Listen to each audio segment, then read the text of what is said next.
Honorable Governor,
जनगण मन अधिनायक जय हे भारत भाग्य विधाता।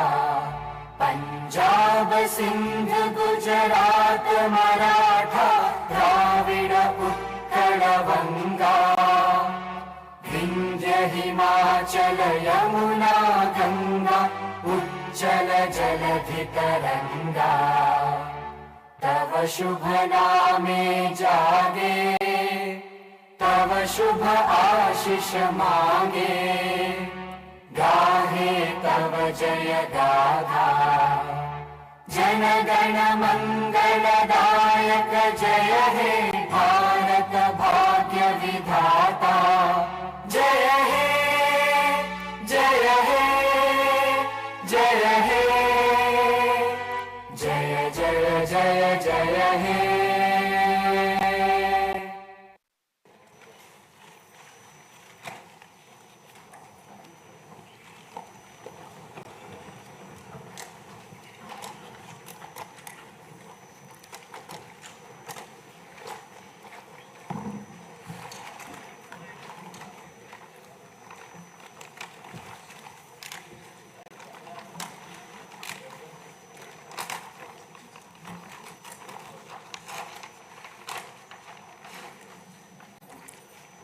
Honorable Chairman, Andhra Pradesh State Legislative Council, Honorable Speaker, Andhra Pradesh State Legislative Assembly, Honorable Members of the State Legislature, I am immensely pleased to welcome and congratulate the newly elected Honorable Members of the State Legislative Assembly and members of the Legislative Council to this joint session of the State Legislature being convened for the first time after the General Elections 2024. I would like to take this opportunity to commend the Andhra people's active participation in the electoral process. Their inspiration for change has been unambiguous. Now the responsibility of fulfilling their aspirations lies with all of you. Honorable members, you are aware that due to the supreme sacrifice of Amarajeevi Potti Sriramulu, Andhra Pradesh was formed as the first linguistic state on 1st October 1953 with Kurnool as capital. Thereafter, the state was recognized on 1st November 1956 and Telugu-speaking parts of Hyderabad state were made into the combined Andhra Pradesh with Hyderabad as capital. Accordingly, a lot of Telugu people moved to Hyderabad. Again, in June 2014, the people of Andhra Pradesh were forced to undergo another reorganization of their state, the most damaging experience of all. The united Andhra Pradesh was bifurcated unscientifically, undemocratically, and without adequate consultation with the stakeholders. This has left an indelible mark on the minds of the people of the residual state of Andhra Pradesh. The turbulence caused due to multiple state reorganizations and the resultant disruptions have deprived Andhra people of a sustained long period development and progress. Today we stand at a juncture where the people have to again take up the task of rebuilding their state. As time has progressed, it has become evident that the Andhra Pradesh Reorganization Act 2014 does not compensate enough the residual Andhra Pradesh for the loss of prosperity and development opportunities. The state bifurcation has imposed an unprecedented strain on the economy of the state. There are patent inconsistencies in distribution of assets and liabilities, with 58.32% of combined state population. The unscientific bifurcation caused the state to inherit only 46% of the resources, financial loss on account of loss of Hyderabad city, disproportionate debt burden, loss of access to public institutions, loss of national institutions, Government of India PSUs, and institutions of higher learning, etc.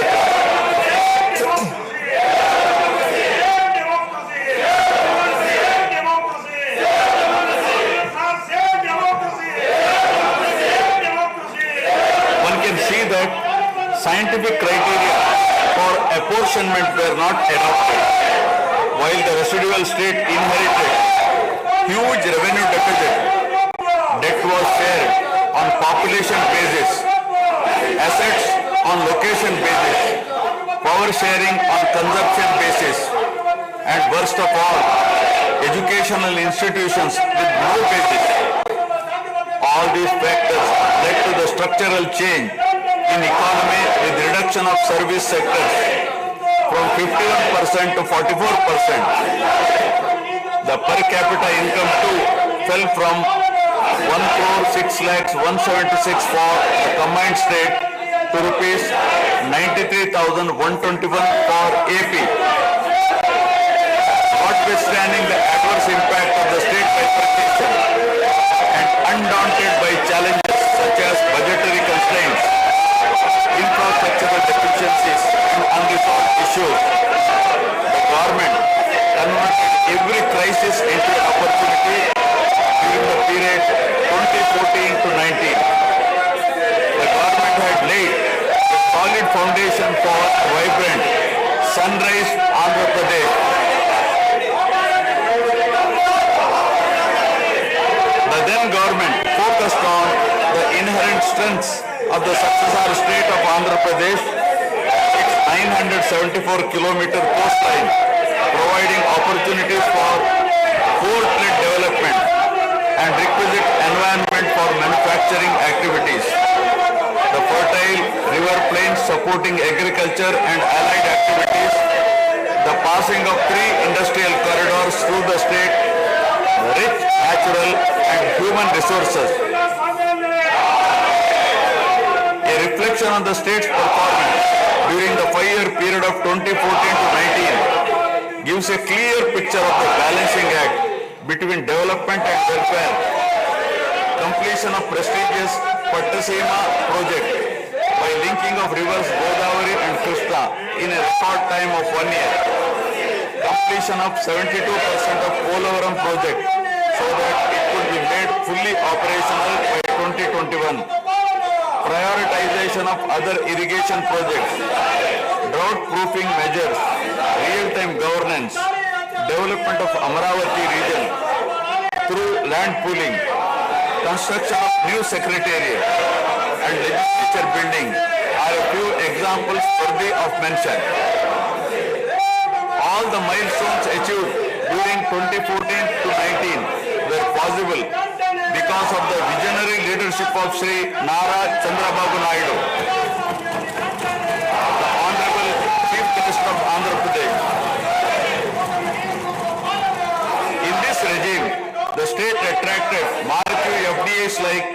sectors, emerging as number one state continuously in ease of doing business rankings. Under his able leadership, the state attracted several investments in various sectors.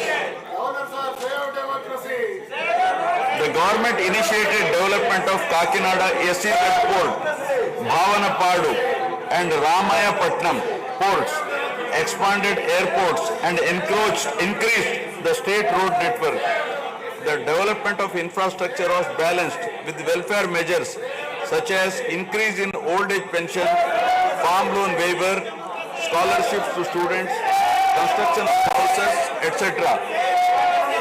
These development and welfare measures led to compound annual growth of 13.5% between 2014 to 19. While the state was set to take off on the path of high growth, the change of regime in 2019 again brought back the disturbing times for the nascent Andhra Pradesh. The state that already bore front of bifurcation in 2014 was rather unfortunate to have witnessed yet another bigger debacle in the form of inept governance, where the people were threatened and officers demoralized. In fact, the damage and losses during the period 2019 to 24 have been more severe compared to the state reorganization in June 2014. The government that assumed charge in 2019 started a destructive note with demolition of Praja Vedike that continued unabated till the end of the regime 2024. During this regime, democracy was at peril. People were in a state of fear and hardly enjoyed any freedom of living.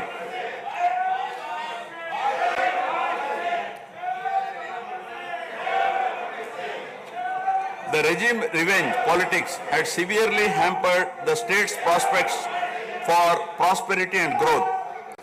Even the Honorable High Court of Andhra Pradesh had sought to convene a judicial inquiry into whether there is a constitutional breakdown in the state. The biggest damage was done to the brand AP. No noteworthy companies came forward to invest in the state. The corrupt practices at all levels, coupled with weaponization of instruments of governance across revenue earning departments for personal gains, sabotaging of checks and balances, made several state institutions and private companies defunct and forced the existing enthusiastic investors and entrepreneurs to move out of Andhra Pradesh to other states. The uncertain environment which rocked the confidence of the people in general and investors in particular started showing impact on the state finances, leaving them in a mess. Fiscal prudence was abandoned. Expenditure was beyond means in spite of limited revenue growth, and debt and liabilities rose sharply. Financial management is manifested by diversion of funds, higher taxation despite high inflation, increase in power sector liabilities, neglect of capital expenditure, which eventually resulted in slowing down of the economy. The enormous gap in resources was sought to be met repeatedly by borrowings through corporations and forcing them to spend on government expenditure, and in the process weakening the corporations.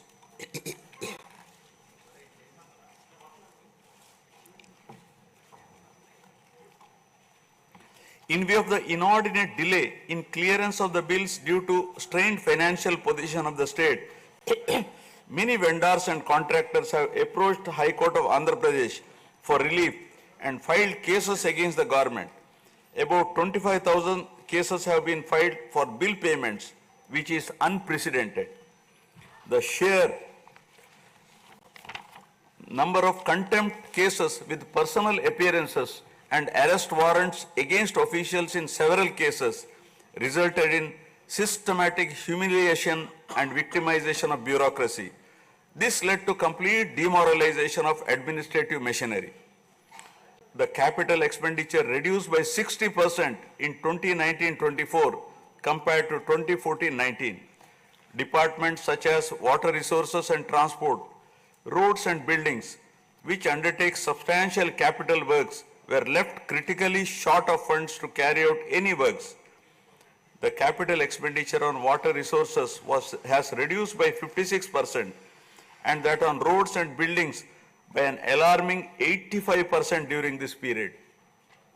The compound annual growth rate of states-owned tax revenue slipped from 12.8% to 8.1% during this period. On the other hand, the revenue expenditure increased from 7.8% to 10.5%, whereas the capital expenditure growth declined steeply from 26.4% to 3.4%. Lower share of capital expenditure to public debt occurred during the period 2019 to 24 is a clear indicator that the government met revenue expenditure also through borrowed funds. The CAGR in per capita debt has been higher at 14%, while the CAGR in per capita income is only 9.7%. This reflects the fiscal profligacy of the previous regime as no capital formation took place. The Amaravati capital region, envisioned as the focal point of growth for the nascent state of Andhra Pradesh, was totally destroyed. With an attempt to scrap the Amaravati dream, the government confused the people with its malicious three capital cities idea under the guise of decentralized governance. During the period 2019-24, no irrigation project, no industries, no infrastructure relating to roads, buildings, hospitals, drinking water was taken up. Cancellation of MOUs in energy sector and other infrastructure projects further demonstrated the negative attitude of the government. Such disastrous decisions, unmindful of consequences, have led to unrest amongst the youth and job aspirants. Prevalence of uncertain environment has eventually led the youth towards addiction of illegal substances, causing a drug menace. The mental unrest and agony were not limited to the geographical boundaries of the state. The Telugu speaking people all around the world were upset and demoralized by the uninspiring deeds of the government. They anxiously and desperately waited for a change in governance that would take them forward in the 21st century. The progressive public policies of the AP government during 1996 to 2004 have today led to empowerment of Telugu people globally, enabling them to be amongst the highest earning Indian diaspora. The condemnation of demolition approach of the previous government by the people of the state, NRIs and other supporters, culminated in a change in government. A huge and historic mandate has been given to the NDA, hitting an unprecedented 93% strike rate, thus reaffirming faith in democracy.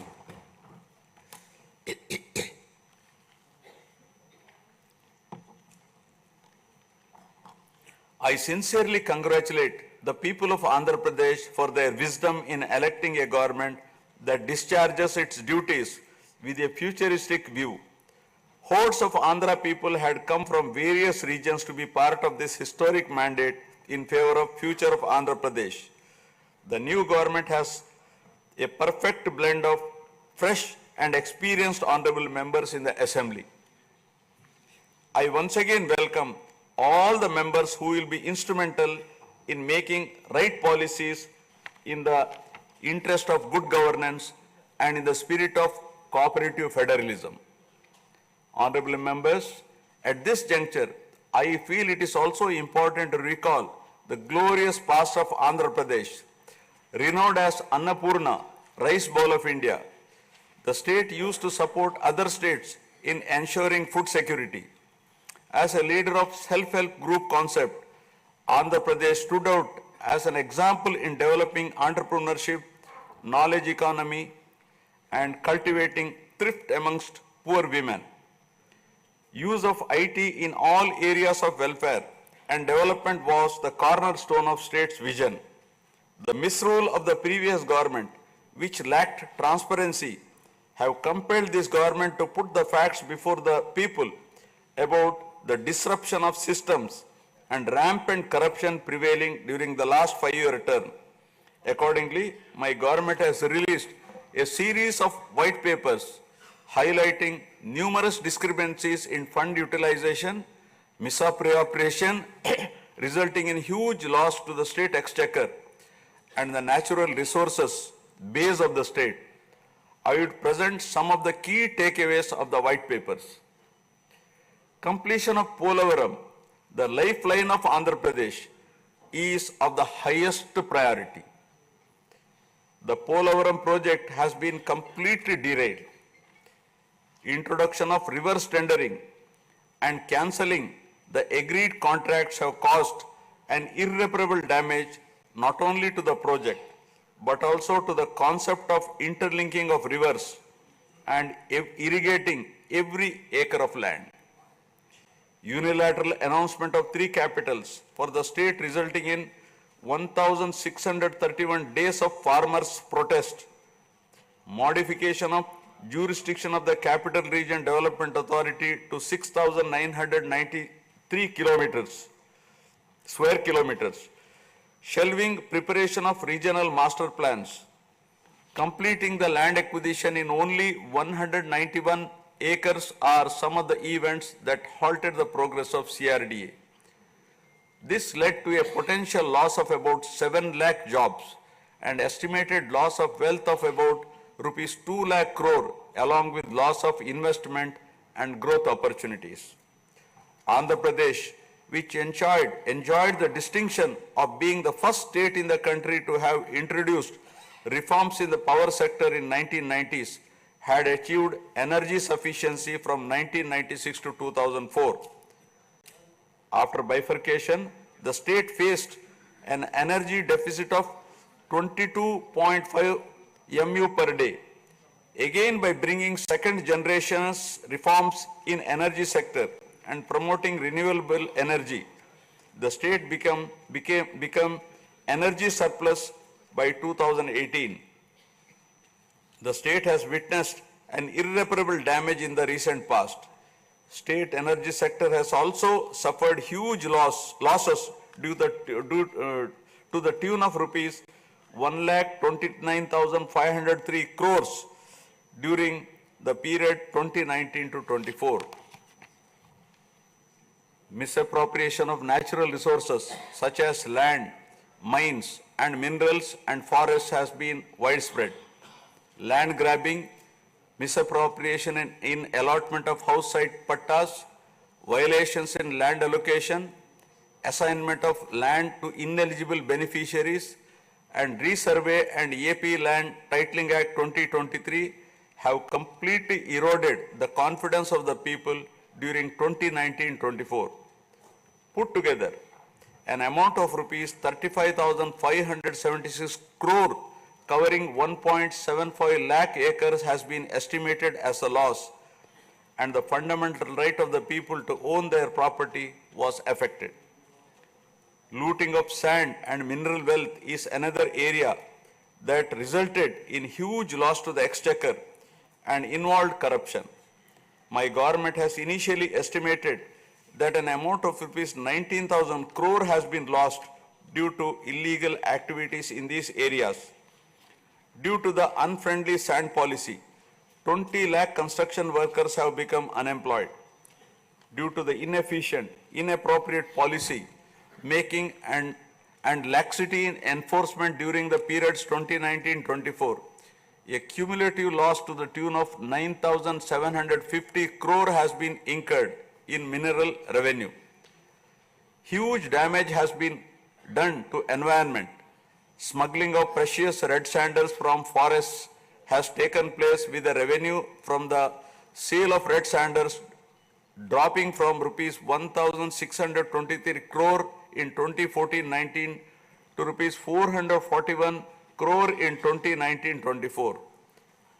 The destruction of mangrove forest land and Rishikonda Hill in Vishakhapatnam have also damaged the state's heritage and culture. The government misused law and order machinery during 2019-24 by harassing dissenting voices. There was rise in crime against women, children, atrocities on innocent people, especially the SC, STs and other vulnerable sections. The people lost faith in the government's ability to maintain rule of law.